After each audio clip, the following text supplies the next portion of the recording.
তুমি এখনো পরিপূর্ণ ইমানদার হও নাই। যতক্ষণ না তুমি উমর তোমার জীবনের চাইতে আমি নবীকে ভালো না বাসবা।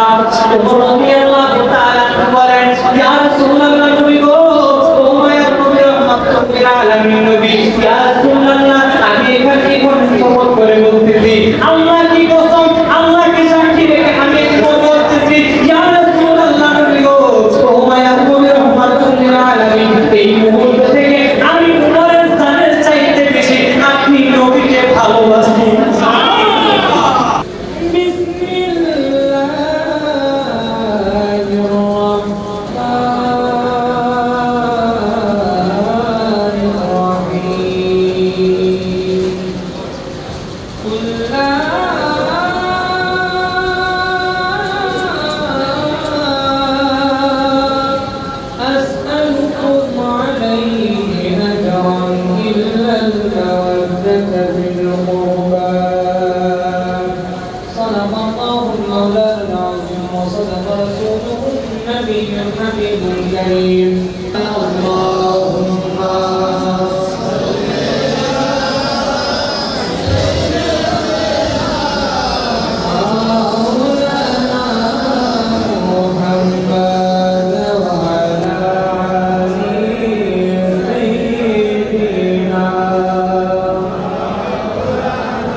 শাহাদাত বরণ করেছেন।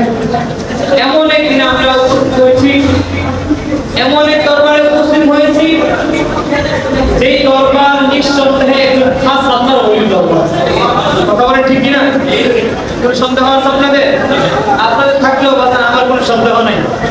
আলহামদুলিল্লাহ, আমার কোনো সন্দেহ নাই বাজান। আল্লাহর ওলির দরবারে আসলে বলে বসতে পেরে আমার খুশি হয়ে বাজান। আর একটু জোরে বলে খুশি হয়ে বাজান। দুই হাত তুলে বলে খুশি হয়ে বাজান।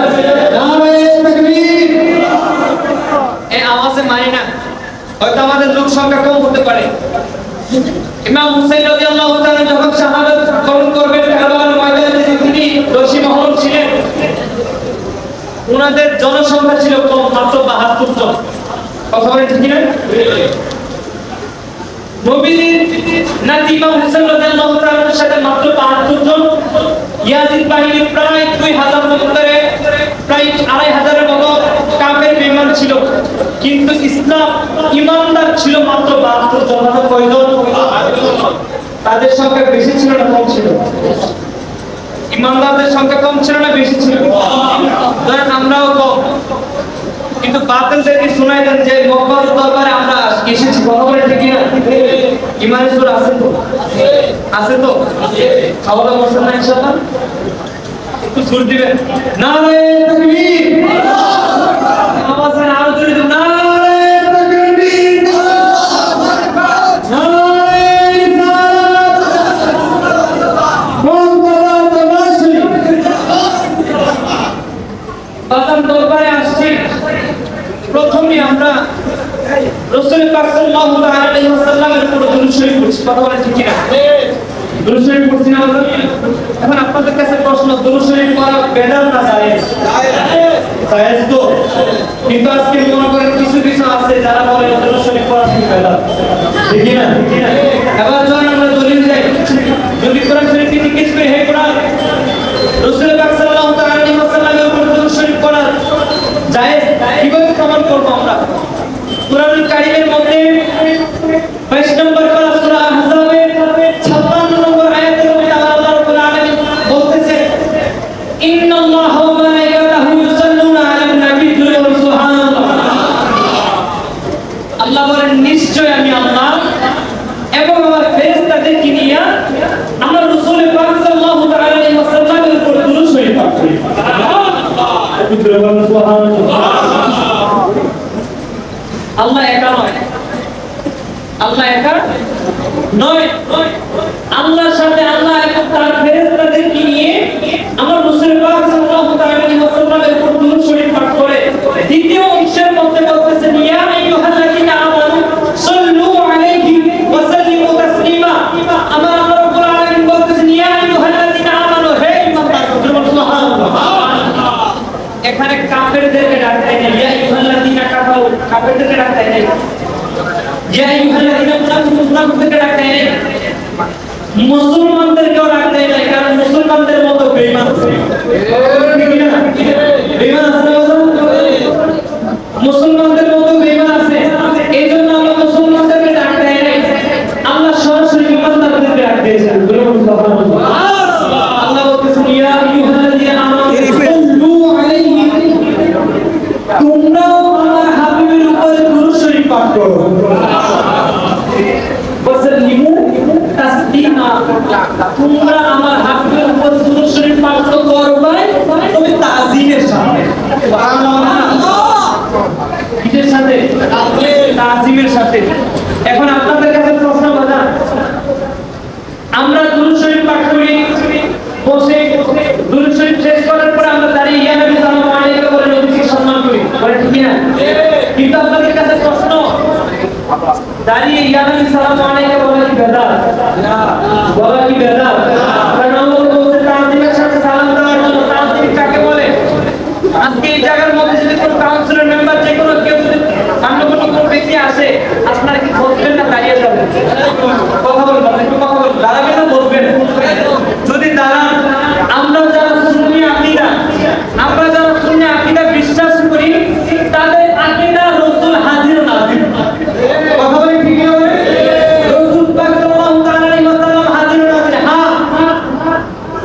আপনাকে আমার আল্লাহ ক্ষমতা দিয়েছে। সুবহানাল্লাহ বলুন না। এখন ওই ভাইরা বলতেছে আপনাদের সরাসরি আল্লাহর উপরে রাসূল সাল্লাল্লাহু আলাইহি ওয়াসাল্লামকে বেশি মহব্বত, আল্লাহর উপরে নাকি নবীজিকে সম্মান দিন। বলেন নাউযুবিল্লাহ। নাউযুবিল্লাহ। আল্লাহ হচ্ছে স্রষ্টা, আমার রাসূল সৃষ্টি। জোরে ঠিক কি না? তো আল্লাহর উপরে কি সৃষ্টিকে উপরে নিয়ে যেতে পারবো? স্রষ্টা বড় না সৃষ্টি বড়? একটু কথা বলুন, একটু রেসপন্সিবিলিটি। স্রষ্টা বড় না সৃষ্টি বড়? স্রষ্টা যদি বড় হয়ে থাকে তাহলে কি আমরা স্রষ্টার উপরে সৃষ্টি দিতে পারবো? কথা বলে নিতে পারবো? আমার আল্লাহ আমার রাসূল পাক সাল্লাল্লাহু আলাইহি ওয়াসাল্লামকে সম্মান করে, আমার রাসূল পাক সাল্লাল্লাহু আলাইহি ওয়াসাল্লামকে মহব্বত করেন, ভালোবাসেন, তার মর্যাদা আল্লাহ বাড়িয়ে দিয়েছেন। সেই জন্য আমার আল্লাহ আমার রাসূলকে ক্ষমতা দিয়েছেন, সেই ক্ষেত্রে আমার রাসূল গায়েব জানেন। কথা বলে ঠিক না? বলে রাসূল পাক সাল্লাল্লাহু আলাইহি ওয়াসাল্লাম আমাদেরকে দেখে কি দেখে না? কথা বলবেন না, দেখে কি দেখে না? ঈমান আছে তো? বিশ্বাস আছে তো? রাসূল দেখতেছে তো? তাইলে আমাদের বিশ্বাস যদি থাকে রাসূল আমাদেরকে দেখে, তাইলে আমরা যদি তাজিমের সাথে আমরা মনে করি রাসূল পাক সাল্লাল্লাহু আলাইহি ওয়াসাল্লাম মক্কার দরবারে হাজির, আসতে পারি কি পারে না? মক্কার দরবারে আসতে পারি কি পারে না? যদি মক্কার দরবারে আসতে পারে আমাদের বিশ্বাস, তাহলে আমরা ইয়া সালাম আলাইকুম বলে সমস্যা আছে? জোরে বলেন আছে? তাদের চারটার বাদ বাজার। এবার আসেন আমরা হাদিস শরীফে যাই। হাদিসে মুবারকার মধ্যে সমস্ত আলেম ওলামা, বেশিরভাগ আমি আমার দেখাতে যত আলেম ওলামা বলছি, সব আলেম ওলামারা একটা হাদিস সব সময় বলবে। কোন হাদিস? একটা হাদিস থেকে বলেন হযরত আব্দুল্লাহ ইবনে সাউদ রাদিয়াল্লাহু আনহু বলেছেন রাসূল পাক সাল্লাল্লাহু আলাইহি ওয়াসাল্লাম ইরশাদ করেছেন, যেই ব্যক্তি রাসূলের উপরে একবার দুরূদ শরীফ পড়বে, কয়বার? একবার দুরূদ শরীফ পড়বে, আল্লাহ তার 10টা রহমত নাযিল করে দেন। এই হাদিস সবাই বলে। এখানে তিনটা কথা আছে। এক নাম্বার, তার 10টা গুনাহ মাফ করে দেন। সুবহানাল্লাহ। বারবার যদি সুবহানাল্লাহ ঢাকা মারে করতে থাকতো না। আপনার সুবহানাল্লাহ আলহামদুলিল্লাহ করে দেন না, বলতো তাহলে হুজুর আদি বলতো। সুবহানাল্লাহ বলতো। এক নাম্বার, রাসূল পাক সাল্লাল্লাহু আলাইহি ওয়াসাল্লামের উপর দুরূদ শরীফ পড়লে আল্লাহ 10টা গুনাহ মাফ করে দেন। দুই নাম্বার, রাসূল পাক সাল্লাল্লাহু আলাইহি ওয়াসাল্লামের উপর দুরূদ শরীফ পড়লে 10টা রহমত নাযিল করে দেন। তিন নাম্বার, রাসূল পাক সাল্লাল্লাহু আলাইহি ওয়াসাল্লামের উপরে দুরূদ শরীফ পড়লে তার মর্যাদা 10 স্তর বাড়িয়ে দেন। সম্মান আল্লাহ 10টি ধাপ উঁচু করে দেন। সুবহানাল্লাহ। এই হাদিসটা আমি নাই বললাম, কারণ আপনারা সব সময় শুনতেছেন। অন্য একটা হাদিস শরীফে যাই বলেন, হযরত আলী রাদিয়াল্লাহু আনহু তিনি কে? আজকে যার কারণে আজকে যে মুহররমের উপলক্ষে মাহফিল করতেছি, যেই অনুষ্ঠান ওয়াজ করতেছি বাজার, এই মাহফিলে যে আমরা যার বিষয়ে আলোচনা করব, এবং হুসাইন রাদিয়াল্লাহু আনহু তার পিতা ছিলেন সিদ্দিক আকবর। সুবহানাল্লাহ। আমার নবীর মেয়ের জামাতা। জোরে কথা সুবহানাল্লাহ। আমার নবীর মেয়ের জামাতা হযরত আলী রাদিয়াল্লাহু আনহু তিনি বলতেছেন, ও দুনিয়ার মুসলমান শুনো শুনো, তোমরা জান্নাতের পথ বলে যাইবা। বলে হ্যাঁ আলী, কখন বলে যাব? আলী রাদিয়াল্লাহু আনহু তিনি বলতেছেন, তোমরা কখনই জান্নাতের পথ বলে যাইবা যখন আমার রাসূল পাক সাল্লাল্লাহু আলাইহি ওয়াসাল্লামের নাম শোনার পরে দুরূদ শরীফ না পড়বা। দুরূদ আল্লাহু আকবার। আমরা জান্নাত চাই না, জান্নাত চাই না। জান্নাত যদি চাই তাহলে নবীর উপর দুরূদ শরীফ পড়া দরকার আছে না? আরে আছে না? আছে আছে কি? এবার বলেন আরেকটা হাদিস শরীফ শোনাই আপনাদেরকে। আমি কালকে একটা হাদিস শরীফ পড়লাম, এই হাদিসের মুবারকাত মধ্যে পড়লাম, রাসূল পাক সাল্লাল্লাহু আলাইহি ওয়াসাল্লামের উপর দুরূদ শরীফ না পড়লে আল্লাহ দোয়া কবুল করে না। বলুন আল্লাহু আকবার। কি বলেন? রাসূল পাক সাল্লাল্লাহু আলাইহি ওয়াসাল্লামের উপর দুরূদ শরীফ না পড়লে আল্লাহ দোয়া কবুল করে না। কিভাবে? আজকে বাবা আপনাদের কাছে প্রশ্ন, কিছু কিছু মহল্লার উৎসব আছে যাদেরকে দাওয়াত দিলে বাসায় আসার পরে সূরা ফাতিহা পড়ে, সূরা ইখলাস পড়ে, তিনবার দুরূদ ইব্রাহিম পড়ে। কি না? আছে কি? তিনবার ইখলাস পড়ে, তিনবার দুরূদ ইব্রাহিম পড়ে। বাজার মিশকাতুল মাসাবির, মিশকাতুল মানাবির মধ্যে একটা আসছে, এটার মধ্যে বলতেছে দুরূদ ইব্রাহিম নামাজের বাইরে পড়া আগ্রহে তাহলে কারণ এটার মধ্যে রাসূল পাক সাল্লাল্লাহু আলাইহি ওয়াসাল্লামের উপর সালাম নাই, দুরূদ আছে, সালাম আল্লাহ বলছে তোমরা দুরূদ এবং সালাম দুটোই করো, পেশ করো। তাই আমার নবী সাল্লাল্লাহু আলাইহি ওয়াসাল্লামের দুরূদ এবং সালাম দুটোই দাও। কিন্তু দুরূদ ইব্রাহিমের মধ্যে দুরূদ শরীফ আছে, কিন্তু সালাম শব্দ আপনি যদি বিশ্বাস না করেন তাহলে আমরা দুরূদ ইব্রাহিম করি, আল্লাহুম্মা সাল্লি আলা মুহাম্মাদ ওয়া আলা আলি মুহাম্মাদ কামা সাল্লাইতা আলা ইব্রাহিম ওয়া আলা আলি ইব্রাহিম ইন্নাকা হামিদুম মাজিদ, আল্লাহুম্মা বারিক আলা মুহাম্মাদ ওয়া আলা আলি মুহাম্মাদ কামা বারাকতা আলা ইব্রাহিম ওয়া আলা আলি ইব্রাহিম ইন্নাকা হামিদুম মাজিদ। সালাম শব্দ পাইছেন আমি ভাই আপনারা পাইছেন সালাম শব্দ পাইছেন, কিন্তু নামাজের মধ্যে সালাম এই ইব্রাহিম করা প্রযোজ্য কেন?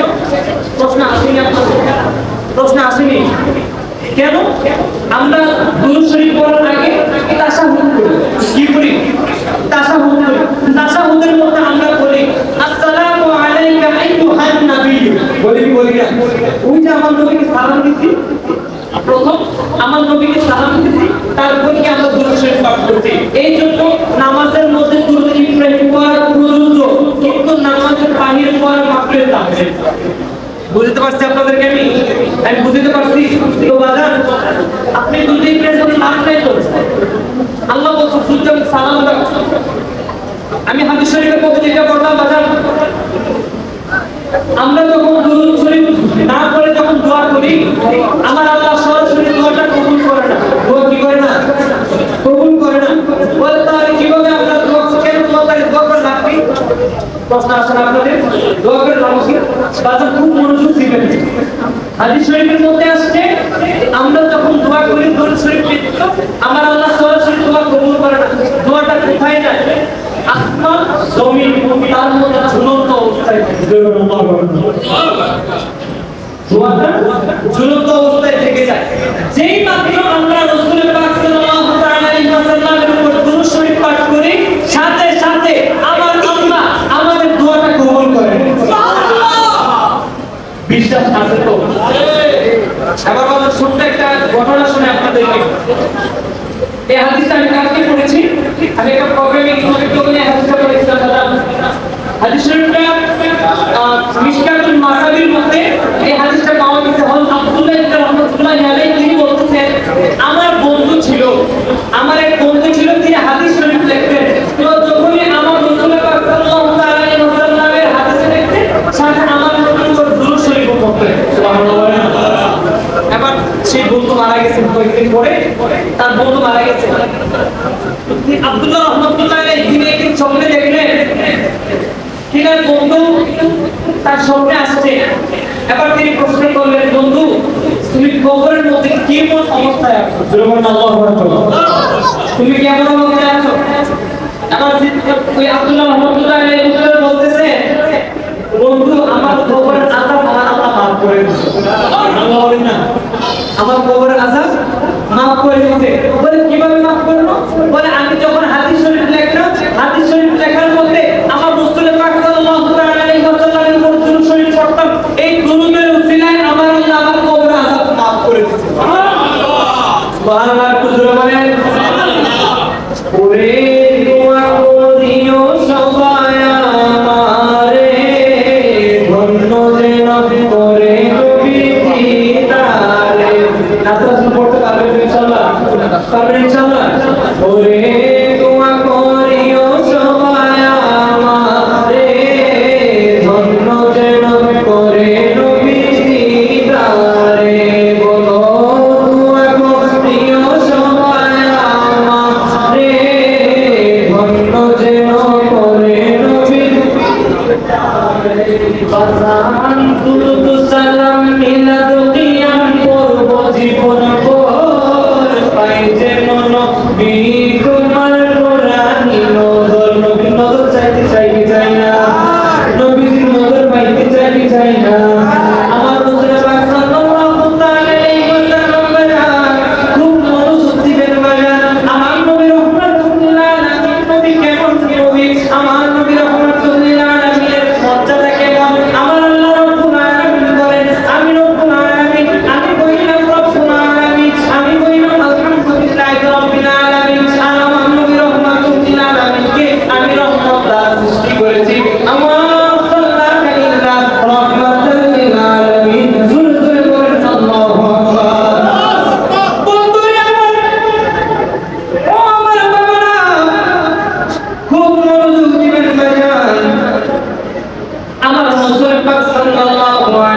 সাল্লামের মর্যাদা কেমন বাজান আমার রব্বুল আলামিন বলেন আমি কইলাম রব্বুল আলামিন আমার নবী হইল রহমাতুল লিল আলামিন কেন বুঝলাম বাজান আমার আল্লাহ রব্বুল আলামিন বলে আমার নবীকে দুনিয়ার রহমত হিসেবে নাযিল করেছি আমার নবী রহমাতুল লিল আলামিনকে এই দুনিয়ার রহমত হিসেবে প্রেরণ করেছি আমি কোরআন কারীমের মধ্যে বলে দেই বাজান ওয়ামা আরসালনাকা ইল্লা রাহমাতাল লিল আলামিন জোরে জোরে বলেন সুবহানাল্লাহ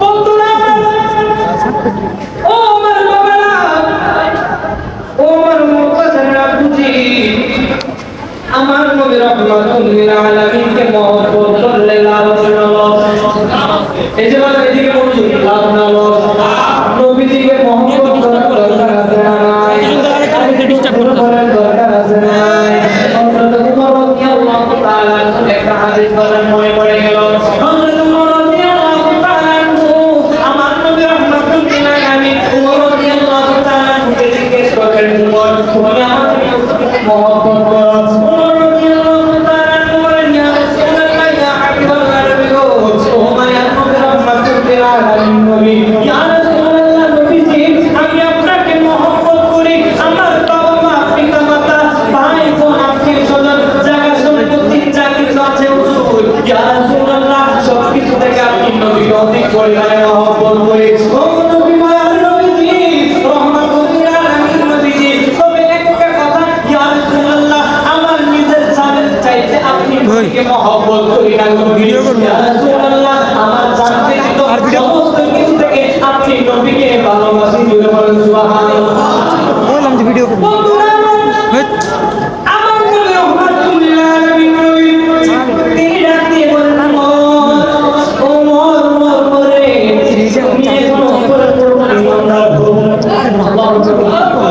তুমি এখনো পরিপূর্ণ ইমানদার হও নাই এখন আপনাদের মনে প্রশ্ন থাকতে পারে হযরত উমর রাদিয়াল্লাহু তাআলা যিনি আমার নবীর সাহাবী জলিল কদর সাহাবী বাজার আপনাদের মনে প্রশ্ন থাকতে পারে আমার নবী রহমাতুল লিল আলামিনের সাহাবী হইয়া কেন তার ঈমান নাই বাজার আমার নবী রহমাতুল লিল আলামিন বাক্যটা বলতেছি বাজার এই হাদিস শরীফের প্রথম দ্বিতীয় অংশ আমি এখনো বলি নাই কেউ অন্যদিকে নিবেন না হযরত উমর রাদিয়াল্লাহু তাআলা তিনি বলতেছেন উমর তোমার এখনো পরিপূর্ণ ইমানদার হও নাই উমর রাদিয়াল্লাহু তাআলা বলেন ইয়া রাসূলুল্লাহ ইয়া হাবিবাল্লাহ নবী গো ও মায়ার নবী রহমাতুল লিল আলামিন নবী এখন আমি কেন পরিপূর্ণ ইমানদার হইলাম না আমার নবী রহমাতুল লিল আলামিন ডাক দিয়ে বলছে উমর রে ও উমর শোনো উমর তুমি এখন পরিপূর্ণ ইমানদার হও নাই যতক্ষণ পর্যন্ত আমি নবী রহমাতুল লিল আলামিনকে তোমার জানের চাইতে বেশি ভালো না বাসবা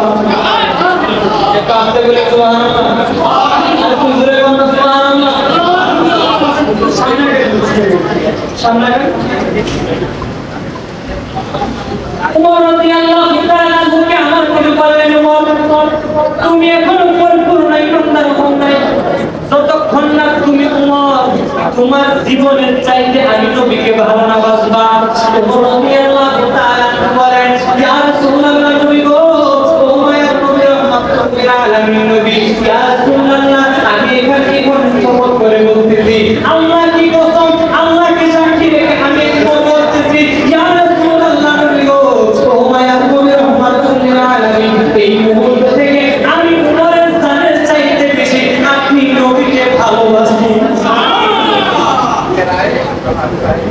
বন্ধুরা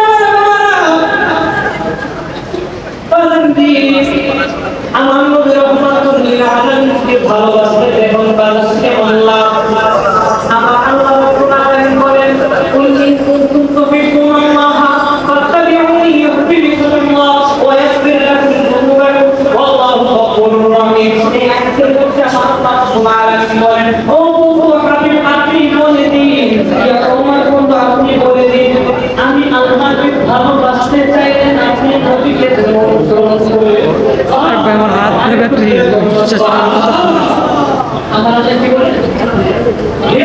আপনি বলে দিন আমি আল্লাহকে ভালোবাসতে চাইলে আপনি হাবিবকে যেন অনুসরণ করুন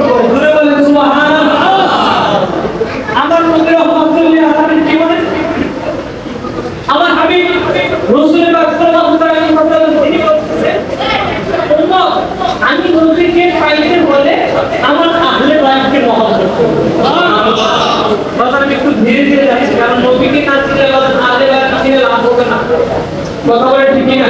কারণ আপনার ঈমান থাকবে না যদি আপনি নবীকে ভালো না বাসেন। কথা বলে ঠিক না?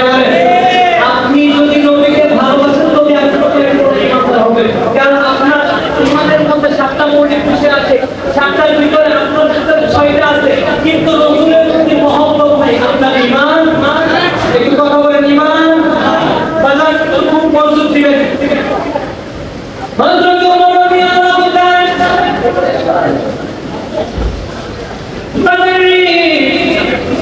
আমার সময় শেষের দিকে আমি শেষে একটা কারবালার সময়ের নাম বলবো मुझे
Sir